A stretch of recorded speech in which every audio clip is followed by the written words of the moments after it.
بسم اللہ الرحمن الرحیم۔ حضرت انس رضی اللہ تعالیٰ عنہ سے روایت ہے، نبی کریم صلی اللہ علیہ وسلم کے صحابہ میں سے کچھ لوگوں نے نبی کریم صلی اللہ علیہ وسلم کی ازواج مطہرات سے آپ صلی اللہ علیہ وسلم کی تنہائی کے معمولات کے بارے میں سوال کیا۔ پھر ان میں سے کسی نے کہا، میں عورتوں سے شادی نہیں کروں گا۔ کسی نے کہا، میں گوشت نہیں کھاؤں گا، اور کسی نے کہا، میں بستر پر نہیں سوؤں گا۔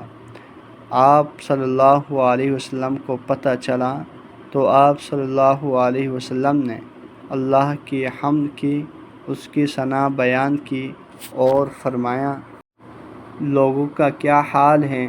انہوں نے اس طرح سے کہا، لیکن میں تو نماز پڑھتا ہوں اور آرام بھی کرتا ہوں اور روزے رکھتا ہوں اور افطار بھی کرتا ہوں اور عورتوں سے نکاح بھی کرتا ہوں۔ جس نے میری سنت سے رغبت ہٹا لی وہ مجھ سے نہیں۔ ایک اور روایت میں آتا ہے، رسول اللہ صلی اللہ علیہ وسلم نے ہم سے فرمایا، اے جوانوں کی جماعت، تم میں سے جو شادی کرنے کی استطاعت رکھتا ہو وہ شادی کر لے۔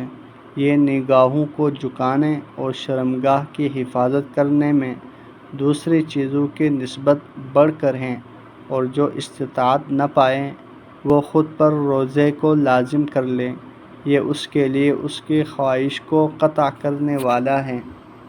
ایک اور روایت میں آتا ہے، اعرج نے حضرت ابو ہریرہ رضی اللہ تعالیٰ عنہ سے روایت کی، انہوں نے کہا، رسول اللہ صلی اللہ علیہ وسلم نے فرمایا، کسی عورت اور اس کی پھوپھی کو اور کسی عورت اور اس کی خالہ کو نکاح میں اکٹھا نہ کیا جائے۔ اللہ جل شانہ سے دعا ہے، جتنی احادیث ہم نے پڑھی سنی ان پر اچھی طرح عمل کرتے ہوئے دوسروں تک پہنچانے کی توفیق عطا فرمائیں۔